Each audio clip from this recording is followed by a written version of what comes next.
ग्राम सुलगांव में नहीं थम रहा अवैध रेत का कारोबार, जिम्मेदार अधिकारियों के नाक के नीचे काला गोरख धंधा। महेश्वर तहसील के ग्राम सुलगांव में अवैध रेत उत्खनन, भंडारण और परिवहन का कारोबार लगातार बढ़ रहा है। नर्मदा नदी के तट से बिना रॉयल्टी पोकलेन मशीनों के जरिए रेत निकाली जा रही और दिन रात ट्रैक्टर ट्रॉली व डंपरों से परिवहन हो रहा है। स्थानीय लोगों का आरोप है कि यह सब प्रशासन की जानकारी में हो रहा है, बावजूद इसके कोई ठोस कार्रवाई नहीं की जा रही है। इससे शासन को हर महीने लाखों रुपए के राजस्व का नुकसान हो रहा और नदी तट पर कटाव बढ़ने से पर्यावरण को भी खतरा है। ग्रामीणों ने जिला प्रशासन से अवैध रेत माफिया पर सख्त कार्रवाई और जिम्मेदार अधिकारियों की जवाबदेही तय करने की मांग की है। प्रधान संपादक नंदकिशोर ठाकुर के साथ महेश्वर से संवाददाता सुनील गाडगे की रिपोर्ट। जैसे कि आप देख सकते हैं कि इस प्रकार यहाँ नदी के पड़ोस में और नदी के अंदर तक किस प्रकार रास्ते बना दिए गए, आप ये देख सकते हैं।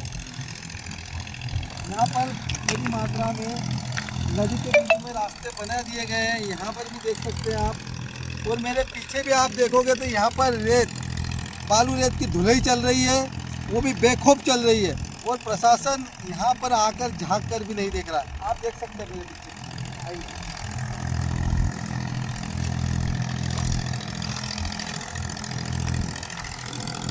अवैध उत्खनन को लेकर ये अब स्थिति देख लीजिए। नदी के बीच में रास्ता बना दिया गया है, नदी के बीच में डंपर आने के लिए रास्ता बना दिया गया है और बड़ी मात्रा में यहाँ उत्खनन चल रहा है। लेकिन प्रशासन अपनी आंखें बंद किए हुए बैठा है, उन्हें कोई नहीं दिख रहा है, कुछ कार्रवाई के नाम पर कुछ भी नहीं हो रहा है और पर्यावरण का नुकसान हो रहा है। और साथ ही साथ हम आपको ये भी बता दें कि यहाँ पर रॉयल्टी की भी शासन से चोरी की जा रही है।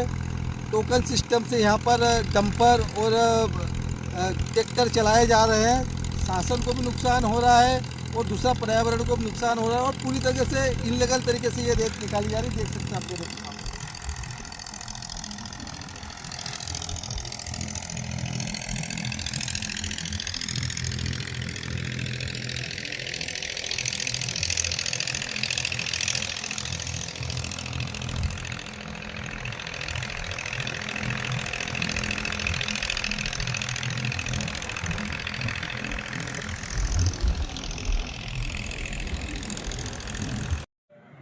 सर, महेश्वर ब्लॉक में बड़ी मात्रा में अवैध रूप से रेती का उत्खनन चल रहा है, क्या कहेंगे इसे लेकर?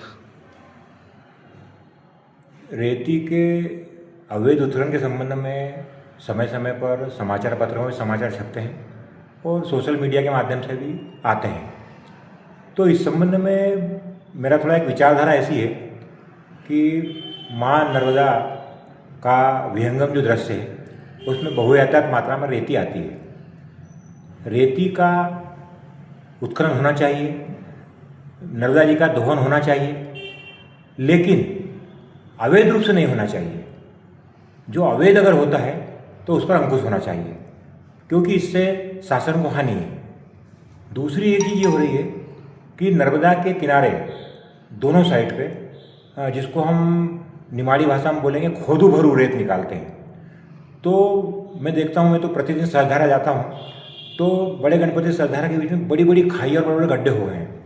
तो ये जो काम हुआ है ये भी एक प्रकार का अवैध उत्खनन है। इसको तो पूर्ण रूप से प्रतिबंध होना चाहिए और यदि जिसने किया है तो इसकी पूरी जांच होकर के उस पर कार्रवाई होना चाहिए, क्योंकि ये जो बड़ी बड़ी खाइयाँ हो गई है, इससे जब बारिश में नर्मदा जी का जल प्रवाह बढ़ता है तो वो सब इधर आता है और वो आने से बहुत बड़ी मात्रा में शहर का और गाँव का नुकसान होगा। पिछले समय जो बाढ़ का विकराल रूप महेश्वर में बना था, उसका कारण भी यही था कि जो साइडें खोद दी गई थी उसका पानी सीधा अंदर घुसा और उससे फसलें भी नष्ट हुई, खेत भी नष्ट हुए, गांव में पानी घुसा, क्योंकि पानी एकदम बड़ा इधर। तो अवैध उत्खनन नहीं होना चाहिए, मतलब खनिज का निकलना चाहिए, नर्मदा जी का दोहन होना चाहिए, लेकिन अवैध नहीं होना चाहिए। उसके लिए गवर्नमेंट पॉलिसी बनाए, रॉयल्टी ले और उसको विक्रय करें। अक्सर ऐसा देखने में आता है कि जो जिम्मेदार हैं, जिन्होंने वाकई में उसकी जांच करना चाहिए, ये लोग उस पर कोई ध्यान नहीं दे रहे। इस विषय को लेकर क्या कहना चाहिए? हाँ, बिल्कुल नहीं देते हैं। कई बार ये मुद्दे मैंने पेपरों में पढ़े हैं, सोशल में पढ़े हैं। तो जो इसका विभाग, खनिज विभाग है, उनके अधिकारियों को सक्रिय होना चाहिए। नियमित पेट्रोलिंग करना चाहिए नर्मदा किनारे, और जहाँ पर भी अगर रॉयल्टी दिए बगैर अगर उत्खनन हो रहा है तो उसका खिलाफ कार्रवाई होना चाहिए। क्या और नाम गवर्नमेंट को पॉलिसी बनाना चाहिए। क्या नाम लिखते सर? मैं जितेंद्र नेगी, और हम लोग ये महेश्वर संरक्षण संवर्धन दर्शन पर्यटन संस्थान को संचालित करते हैं, और हमारी भावना यही है कि महेश्वर में हर चीज़ का संरक्षण और संवर्धन होना चाहिए, और उसके साथ में शासन की उससे आय भी होना चाहिए।